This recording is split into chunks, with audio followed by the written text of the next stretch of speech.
Konnichiwa, this is T-Sakura, and you're watching PokéCast. Today's video is going to be the top 5 best actors who has played Dracula in a live action. Now, for the rules of this real quick, this is 3 simple rules I did. First of all, it has to be a live action, excluding all the cartoons, animes, all that, sorry. Next is, they have to be Dracula. They cannot be Count Yeager, or they can't be the White Zombie, nothing like that. Next, of course, cannot be the children. Now, if it was a female Dracula, because it's still called Dracula, or probably Dracula or whatever, I would include them if they were in there. But they're not. But still, I had to put that out there. So those are the major 3 rules. Now, let's go ahead and start off with number 5.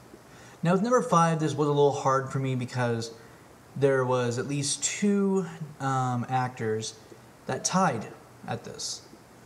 First of all, we have, and if I pronounce this totally wrong, I'm sorry. It's going to be Duncan Regehr, and he played Dracula in The Monster Squad in 1987. First of all, I like to say, for him, he portrayed a really good, evil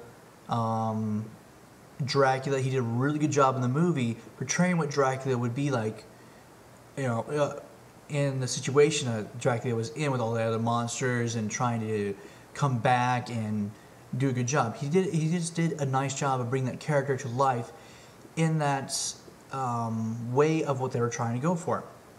Now, tied up with him is Gary Oldman, who played in Dracula in 1992. And the reason why definitely he's in my list and tied up with him is because he reminds me of Alucard from the Hellsing manga and anime. He just does a beautiful job of bringing to life Dracula and just making it known, like, okay, this is who Dracula is, this is who he's going to be. And I really enjoyed just how he was able to bring the human aspect of Dracula, and Dracula's trying to blend in. He did a very good job at that, and that made me very pleased at that. Now, of course, with the movie, I didn't really like, but when it came to the actor himself, he did a good job on that. Going on to number 4. Now, automatically when I say the name, people are going to be like, okay. So let's go ahead. Leslie Nielsen. He played Dracula in Dracula Dead and Loving It from 1995. The reason why Leslie Nielsen is in this list is because, yeah, he does play a spectacular slapstick Dracula, but he showed a version of Dracula of, you know, if Dracula had fun with it, Dracula knows he's dead, he knows he's a vampire, he knows he's all-powerful, and he was able to bring that to the comedy movie that they really needed.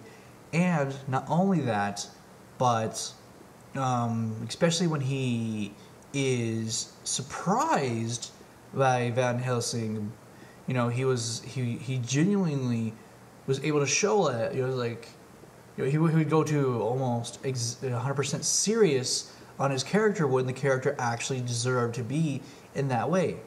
Other than that, the parts of, you know, what if Dracula was just a silly old man after centuries of, you know, aging and just, you know, being a kooky old man.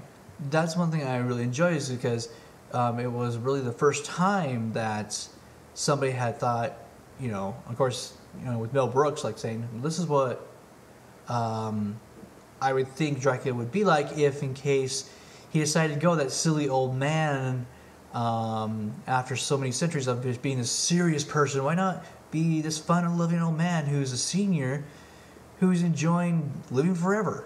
And that's why I think Leslie Nielsen definitely belongs on this list, because he brought that out and showed us a version of Dracula if Dracula decided to act like a senior old man. You know, just be this old man who could be a grandpa. And that's what made it really fun about watching him playing Dracula. Which is kind of weird that he's never played Dracula again in any other film. Okay, moving on to number 3. And if I didn't say his name, I know people would be like, are you daft? So, number 3 is Bela Lugosi. Of course, his first film was Dracula, 1931, and brought the character to life for everybody. I mean, he was definitely the first one to be able to, you know, show everybody this is what Dracula is like. This is why you should enjoy Dracula, and he did a very fantastic job of it. He also then was privileged to play Dracula in Abbott and Lou Costello's Meets Frankenstein in 1948, which I thought was really unique that when they actually decided, well, we need a Dracula for this film, why not bring the best Dracula into this comedy flick and enjoy it? So that was one thing that I was very pleased to see. At the same time, I'm very sad to say that, you know, with him being one of the best Draculas that have been out there, he's only starred 2 films. So it's kind of unique that the one that everybody loves didn't get very many roles. Though he was in several other undead movies, since he did also star in, you know, like The White Zombie and several other movies, but when it comes to Dracula character himself, it was only 2 movies. Now, the only reason why he's number 3 is because his counterpart, I think, did a way better job, which was Carlos of, let's see if I can say this right, Reyes, which also starred in Dracula, 1931, the Spanish edition. Now, what happened is, during the day, all of the English-speaking actors came and filmed their movie. At nighttime, all the Spanish actors came and filmed their movie.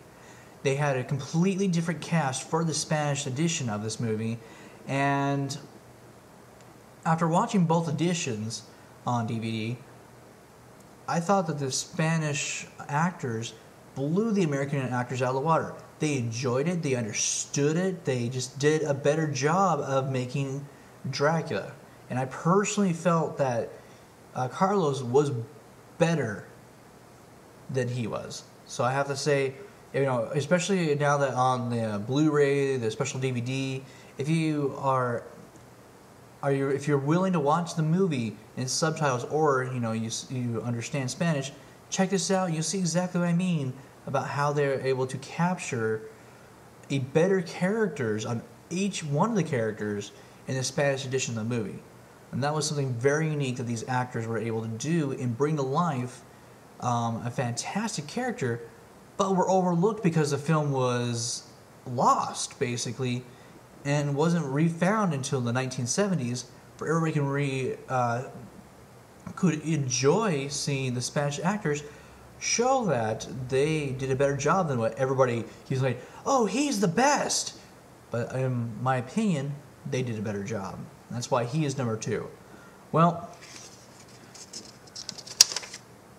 going on to number 1, but because I don't have enough time, this will be the end of part 1, since there's a lot to talk about number 1, literally.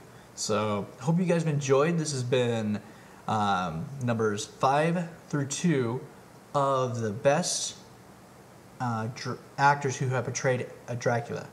So check out part 2 to find out who number 1 is, and enjoy that. So this is Tisakura saying ciao and sayonara.